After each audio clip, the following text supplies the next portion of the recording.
The night Jonah Reeves almost didn't stop at the pharmacy was the same night everything changed.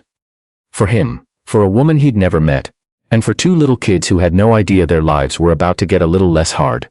He hadn't planned on stopping at all. It was late, close to 8, and the fluorescent lights of the CVS on Maple and 4th were the only thing still bright on that stretch of road. Jonah had worked a double at the loading dock that day.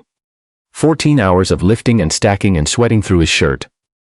And his back was the kind of sore that made him walk slower than usual, one hand pressed against his side like he was holding himself together. His 7-year-old son, Cooper, was asleep in the back seat with his mouth open, and his jacket bunched up under his head like a pillow. They'd been doing that lately. Cooper falling asleep on the drive home, because Jonah's shifts ended too late for any reasonable bedtime. He kept telling himself he'd fix that once things settled down. He was still waiting for things to settle down. The only reason he pulled in was because Cooper had mentioned that morning, in the half-awake way kids mention things before school, that his throat felt scratchy. Jonah had meant to pick up cough drops hours ago. He'd forgotten. He forgot things more often now than he used to, which was something he noticed but tried not to think too hard about. He left the car running for the heat, and told himself he'd be in and out in 3 minutes. The store was nearly empty. A teenager was restocking a display of Halloween candy that had already been marked down to half price, even though it was only the first week of November. An older man in a green jacket was standing in the vitamin aisle, reading the back of a bottle, with his glasses pushed up on his forehead. The pharmacist behind the counter was typing something and didn't look up when Jonah walked in. He found the cough drops easily enough, grabbed the ones with honey, because Cooper always complained that the other kind tasted like medicine. He was heading toward the register when he heard it. It was quiet, the way a kid tries to be quiet when they've been told to be quiet but can't help it. A small sound, a short intake of breath, the kind that comes right before tears. Jonah stopped walking. She was standing in the medicine aisle. Late 30s, maybe 40. Dark hair pulled back, though pieces of it had come loose and she hadn't bothered to fix them. Her coat was the kind that had once been nice and was now just functional. The lining starting to separate at one of the cuffs. She was holding a box of antibiotics, the kind you have to pick up at the pharmacy counter, already filled, already paid for and waiting. And she was staring at the receipt in her other hand. Standing next to her, holding the hem of her coat with both hands, was a little girl. Maybe 5 years old. Red sneakers with a Velcro strap on one of them that had come undone. She wasn't crying, not yet, but she was looking up at her mother with the kind of attention only small children give, completely still, reading her face the way kids do when they know something is wrong, but don't have the words to ask about it. Jonah recognized that look. He'd seen Cooper wear it plenty of times in the 2 years since his wife Renata had passed. Kids picked up on things. They always did. The woman. He didn't know her name yet, didn't know anything about her yet. Put the box of antibiotics back on the shelf very carefully, like she was trying not to make a sound doing it. Then she folded the receipt and put it in her pocket, and she took the little girl's hand and said softly, "Come on, baby. Let's go." The little girl looked at the box on the shelf. "Mama, is that for me? We'll get it another time. Is it for my cough?" "Shh, come on." Jonah stood very still in the aisle. He watched them start to walk toward the exit. The little girl had one sneaker dragging slightly because of the loose Velcro strap. Her mother didn't let go of her hand. Something landed in Jonah's chest that he couldn't quite name. It wasn't pity. He didn't think of it as pity, not in that moment. It was more like recognition. He knew what it felt like to stand in a store and do the math in your head and come up short. He knew what it felt like to put something back on the shelf and tell yourself you'd get it another time, even when you knew another time was a long way off. He had done that exact thing. More than once, more times than he liked to admit. In the year and a half after Renata died, when the bills stacked up and the life insurance dragged on and on through paperwork and delays and phone calls that never went anywhere. He looked down at the cough drops in his hand. Then he walked after them. He didn't run. Running would have been strange, would have startled them. He just walked faster, until he was close enough that he could speak without raising his voice. "Excuse me." The woman turned around immediately, and her whole body went rigid, the way people tense up when a stranger calls to them in a parking lot at night. She pulled her daughter slightly behind her, a reflex, protective. Her eyes were guarded. Jonah raised one hand, palm out. "I'm sorry. I didn't mean to startle you." He paused. I saw you put something back." The woman looked at him for a long moment. He could see her deciding something. "We're fine," she said. The words were steady, but they were the words of someone who'd had to say them so many times they'd worn smooth. Jonah nodded slowly. He didn't argue with that. Instead, He glanced down at the little girl, who was peering around her mother's side at him with wide dark eyes. "What's your name?" he asked her. The woman started to say something, but the little girl answered first. "Beh. Hi B." He crouched down a little so they were closer to eye level. "Is your throat hurting?" B looked up at her mother, then back at him, and nodded seriously. Jonah straightened up. He looked at the woman. "I'm Jonah. I have a 7-year-old in the car. He's asleep, or I'd introduce him. His name's Cooper." He paused. "My wife passed 2 years ago. It's been just the two of us since then." He wasn't sure why he told her that. He didn't usually tell strangers. But something about the way she was standing there, waiting for him to want something from her, made him want to be clear about who he was. Something shifted in her expression, just slightly. "I'm Vivienne," she said after a moment, and then, like she'd decided something. Viv, he repeated it. "That prescription, Is it for Bia?" She looked away. "The copay was more than I budgeted for this week." "How much?" She hesitated. "Jonah, I'm not looking for." "I know," he said. "I'm not offering charity. I'm asking how much." She looked at him for a long moment, her jaw tightened briefly, that particular expression of someone who has a lot of pride left and not much else to spend it on. He knew that expression too. $32, she said, finally. Jonah nodded. He reached into his back pocket, took out his wallet and counted out the bills. He had $43 on him. He'd been planning to stop for gas on the way home. He held out $32. "I can't take that," Viv said. "You're not taking anything. Bee's sick. She needs the medicine. I have the money right now, and you can pay me back when you're able to, or not, it doesn't matter." He paused. "If it makes it easier, think of it as two parents, looking out for a kid together. I'd want someone to do it for Cooper." Bee looked up at her mother. Her little hand was still holding the hem of Viv's coat. Viv's eyes went shiny for a second, just a second, and then she blinked it away. She took the money from him. She didn't say thank you immediately. She seemed to be having some trouble getting the words out. And he didn't wait for it. He just walked back to the pharmacy counter with her and stood next to her, while the pharmacist retrieved the prescription. He didn't make a big deal out of it. He looked at his phone, gave her space, let her handle it herself. He understood instinctively that what she needed wasn't an audience. When they walked out, Bia was holding the white paper pharmacy bag, and looking at it with a solemn kind of satisfaction, the way kids look at things that belong to them. Outside the air was cold and sharp. The parking lot was mostly empty, lit by a single overhead lamp that buzzed faintly. Viv stopped on the sidewalk and turned to him. "Thank you," she said. Her voice was controlled but only barely. I don't usually let people." "You don't have to explain," Jonas said. She nodded. She looked down at Bia, who had wedged herself against her mother's side. Then she looked back up at Jonah, and there was something complicated in her face, something beyond gratitude. Something that looked more like exhaustion that had finally found a safe place to sit down. "She's been sick for 11 days, Viv said. "I kept thinking it would pass. By the time the doctor said it was bacterial, I'd already missed 4 shifts. Jonah didn't say anything, he just listened. "I do billing at a clinic, they've been good about it, mostly. But 4 shifts is a lot." She paused. "We've been at my sister's in her living room. It's fine, Bia doesn't mind. She thinks it's like camping." She smiled briefly at the word. It came and went fast. "I mind a little." "That's allowed," Jonah said. She laughed. It surprised her. You could see it on her face, like she'd forgotten laughing was an option. It was a quiet sound, nothing dramatic, but it was real. Bia tugged her mother's coat. "Mama, I'm cold." "Okay baby, we're going." Viv looked at Jonah. "We're parked over there." She gestured toward a small gray sedan near the far edge of the lot. One of the rear taillights had a crack in it, held together with red tape.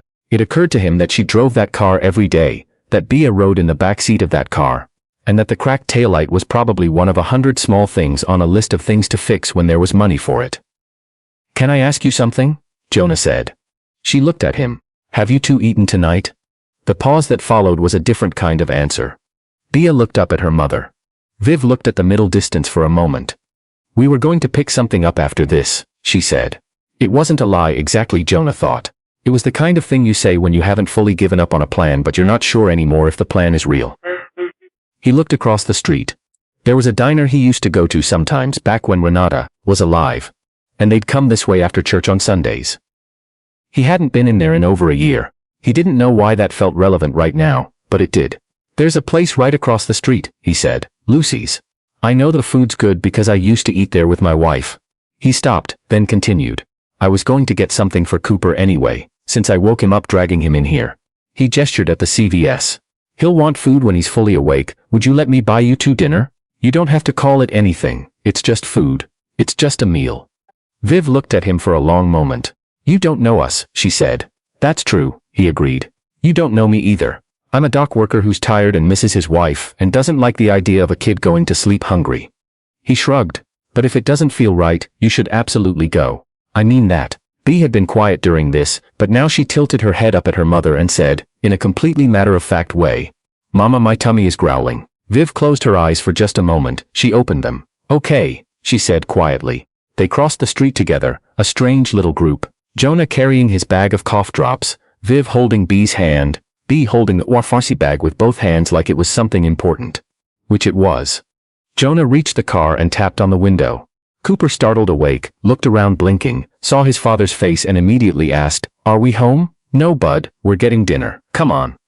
Cooper climbed out, still half asleep, hair flattened on one side. He looked at Viv and Bea the way kids look at adults they don't know. A quick, assessing glance. And then he looked at Bea and said, with the easy confidence of a 7-year-old, Do you like grilled cheese? Bea thought about this seriously. Yes. Good, Cooper said. That's what I'm getting. And that was that, as far as Cooper was concerned. He walked ahead and held the door of the diner open for everyone, which was something Jonah had taught him to do, and apparently had actually stuck. Lucy's was warm and smelled like coffee, and something with onions and black pepper on the griddle.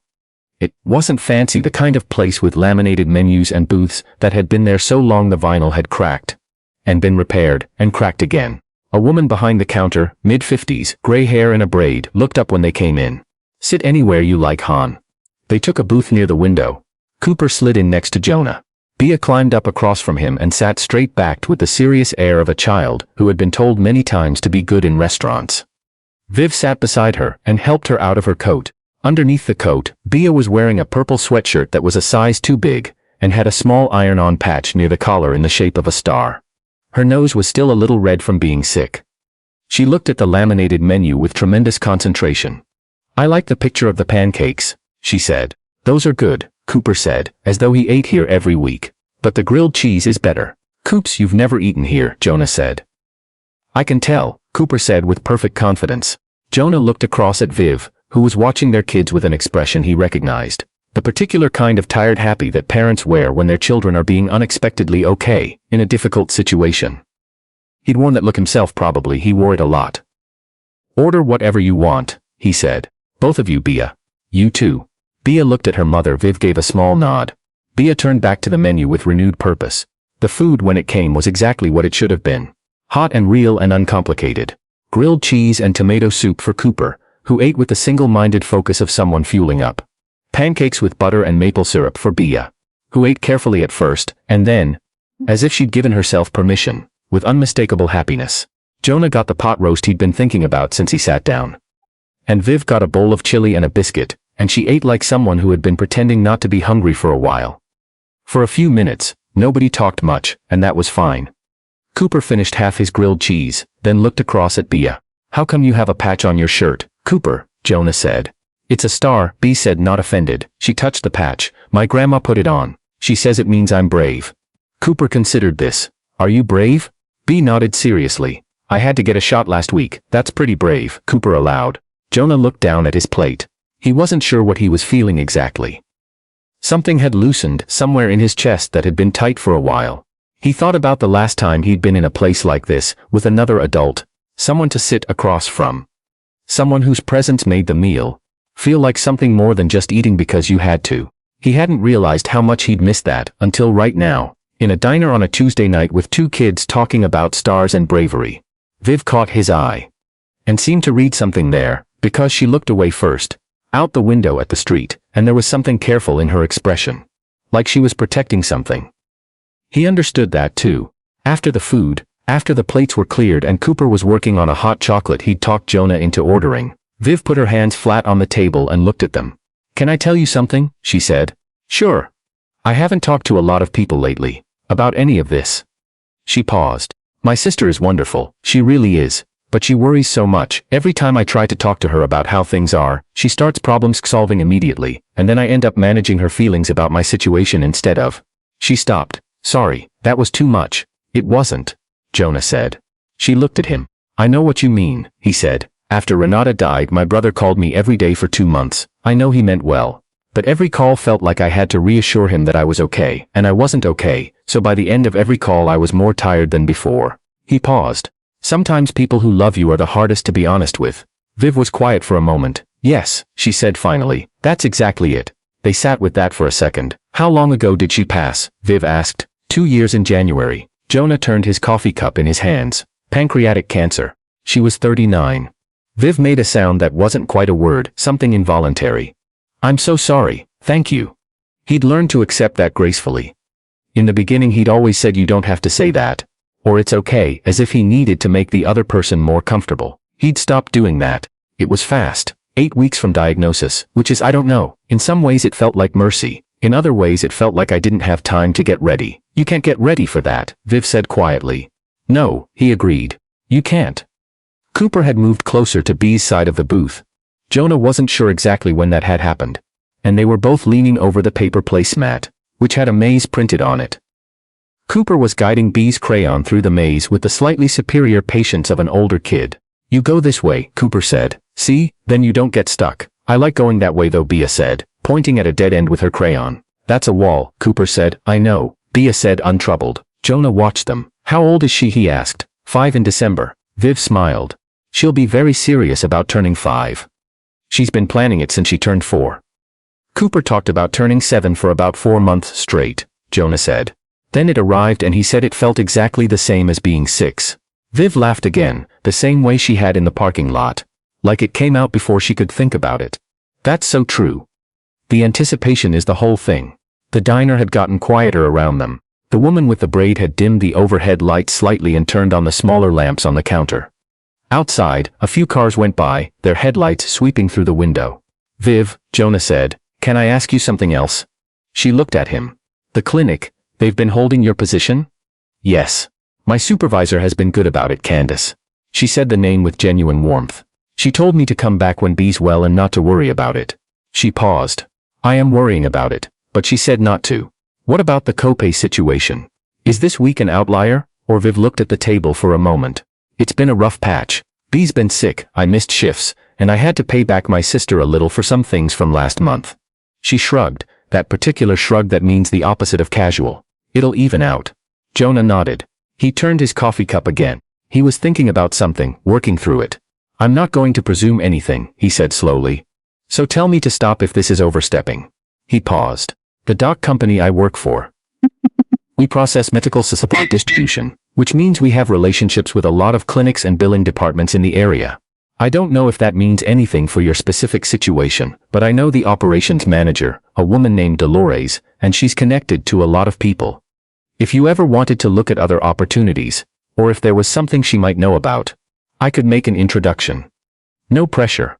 No strings. Viv looked at him for a long time. Why are you doing this? She asked. Not suspicious exactly, but honest. Jonah thought about it. Because B's sick and she needed medicine and I had $32, he said. And because you seem like someone who's working as hard as they can and just hit a bad stretch. And because. He stopped. He looked across at Cooper and Bea, who had given up on the maze and were now drawing something together. Some collaborative creature with too many legs. Because 3 years ago, when I had a newborn and a sick wife and no idea what to do, a guy I barely knew at work drove me to a grocery store and told me to fill a cart and he paid for it and he didn't make a big deal of it. He just did it. And I never fully paid him back and I don't think he expected me to.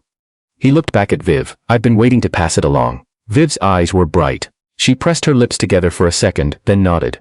Okay, she said, just that. But the word had more in it than it seemed. When they left the diner, it was past 9. Bea was getting heavy-lidded, leaning against her mother's arm. Cooper had perked up from his nap in the car and was now chattily telling Viv about his teacher's classroom pet, a bearded dragon named something. Cooper couldn't quite remember but was very sure started with a B. They stood on the sidewalk in front of the diner. The wind had picked up and smelled like rain coming. We're parked over there, Viv said. She gestured toward the CVS lot across the street. I saw that taillight, Jonah said. The back right, she winced. I know, it's on the list, I can look at it. I'm not a mechanic but I know some things. He paused. Or I know a mechanic, either way. She shook her head, but she was smiling. You are relentless. I'm practical, he said. There's a difference. B, from somewhere inside her coat, said. Mama, can we come back here sometime? Viv looked down at her. To the diner, and see Cooper, Bea said. Cooper looked at Bea. Then he looked at Jonah. Can we? He asked. Jonah looked at Viv. Viv looked at him. Yeah, he said. I think so. They exchanged numbers standing there on the sidewalk, which felt both completely ordinary and somehow significant. Jonah watched them cross the street. Bea holding the pharmacy bag in one hand, and her mother's hand in the other. Her Velcro sneaker now firmly fastened, because Viv had noticed it in the diner and fixed it without interrupting the conversation. He didn't know when she'd done that, but she had. He drove home with Cooper in the back seat. Finally properly awake now, and asking questions about Bea's star patch, and whether bearded dragons were related to regular dragons, and whether they could get a fish sometime. Jonah answered each question as it came. The heater hummed. The city moved past the windows.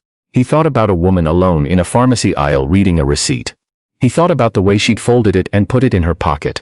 He thought about what it cost to do that, to keep moving when moving felt impossible. He knew something about that.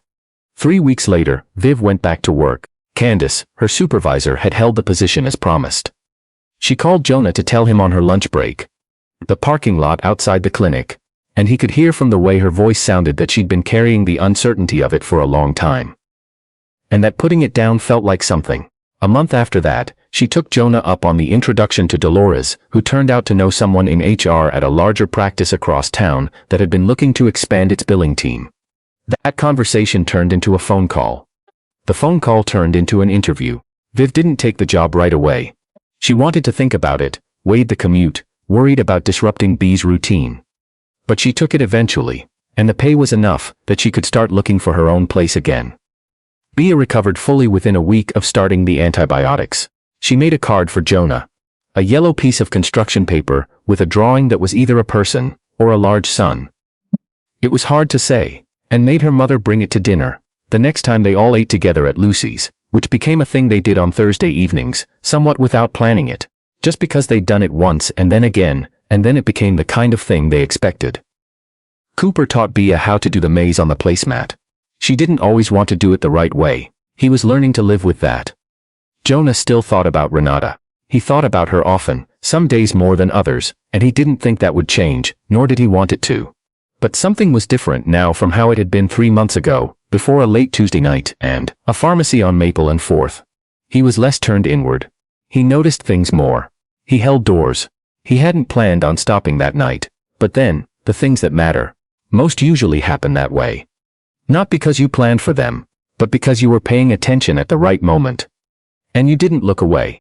If this story stayed with you, consider sharing it with someone who might need to be reminded tonight that quiet kindness is still out there, happening in ordinary places, in diners and parking lots and pharmacy aisles. Subscribe to Real Goodness for more stories like this one.